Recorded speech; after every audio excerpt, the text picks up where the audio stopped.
La inestabilidad institucional es, como tú sabes y sabe todo el mundo que estudia América Latina, es una característica eh, de la región, es una característica histórica, no es propia de este proceso último de democratización, sino que está presente con nosotros probablemente desde el inicio de nuestras repúblicas.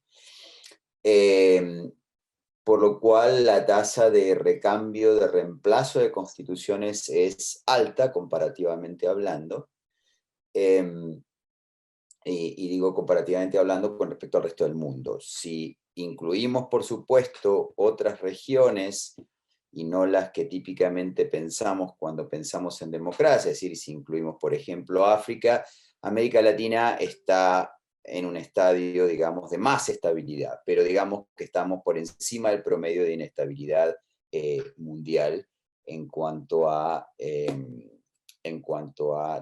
durabilidad de constituciones. También depende del periodo que consideremos. En los últimos 40 años, o sea, ya pasado el proceso de democratización de fines de los 70,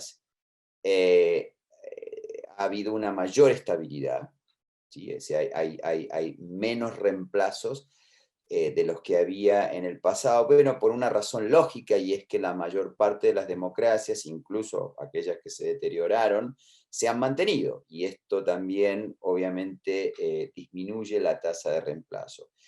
Pero claramente hay un nivel de inestabilidad bastante alto si partimos desde la independencia hasta ahora. Eh, con respecto, digamos, ha disminuido con la democracia, como en todo el mundo, digamos, de hecho no se supone que las constituciones se reemplacen en democracia. El hecho de que una constitución se reemplace por completo en democracia normalmente apunta a ciertas disfuncionalidades en el funcionamiento del régimen político, ¿sí? En ese sentido, no es única América Latina en cuanto a que esto ocurra, como ocurrió en Colombia, como ocurrió en Venezuela, como ocurrió en Ecuador, como ahora está por ocurrir en Chile, pero es un fenómeno mucho más acotado y restringido, ¿sí? ¿Cómo se compara el proceso de reforma constitucional? Bueno, acá hay una cosa bien curiosa que no está en mi libro, pero está en otros trabajos y que es parte de lo que hoy sabemos a través de la investigación empírica en materia de estabilidad constitucional, es que las enmiendas, las reformas se correlacionan de manera exactamente inversa con la durabilidad de las constituciones. De hecho, una clave del éxito en la durabilidad de una constitución es tener muchas enmiendas, porque las enmiendas lo que hacen es adaptar la constitución constantemente. De hecho, una constitución que nunca o rara vez tiene enmiendas, es probable que en algún momento sea reemplazada. Acá pensamos en Estados Unidos, pero Estados Unidos es claramente un caso extremo y muy raro en el mundo comparado. Es decir, existen pocos países, o prácticamente no existen países cuya constitución haya durado tanto y tenga tan pocas enmiendas como tiene, menos de 30, como tiene Estados Unidos. La mayor parte de las constituciones del mundo que perduran es porque eh, han sido enmendadas frecuentemente. Ahora bien, si tú vas al contenido de las enmiendas, hay un contraste bien importante entre las democracias más consolidadas y las nuevas democracias de América Latina. ¿En qué sentido? En que el proceso de cambio constitucional, mirado sustantivamente, es decir, desde los contenidos que se cambia, es mucho más frecuente en América Latina que, por ejemplo, en Europa Occidental. ¿Por qué? Porque las enmiendas que ocurren en las democracias más estables son relativas normalmente a expansión de derechos, ajustes en cuanto a adaptación a nuevas tendencias en materia de firma de tratados, eh, pero normalmente aspectos estructurales y aspectos básicos del sistema electoral cambian con menor frecuencia.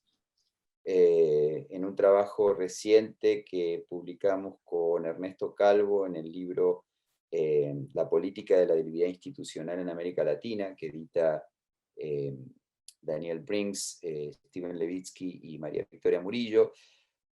justamente extendemos y extiendo este análisis que está en el libro para mostrar comparativamente cómo la región latinoamericana, por ejemplo, no en materias de detalle en cuanto al sistema electoral, sino en aspectos centrales, por ejemplo, cambios de fórmula, principios básicos rectores del sistema electoral, el cambio institucional en América Latina es mucho más frecuente que en otras regiones del mundo. Y lo mismo pasa si miramos distribución de poderes entre ejecutivo y legislativo, estructura legislativa, poder judicial sobre todo. Los cambios que observamos en América Latina en materia de enmiendas es muchísimo mayor que lo que vemos en cualquier democracia estable. Entonces,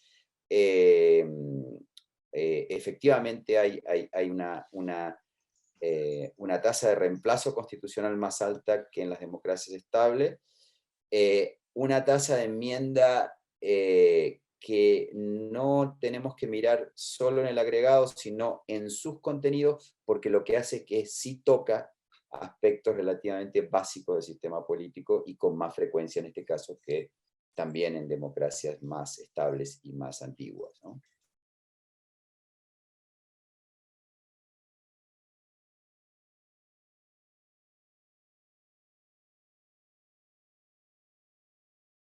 Condiciones de cambio constitucional, si uno lo quisiera pensar como de tipología, si se quiere, tenemos los cambios constitucionales asociados a, o que son reflejo o derivación de cambios políticos profundos, como es, por ejemplo, la fundación de un Estado, la inauguración de un régimen político, un proceso independentista, ¿sí?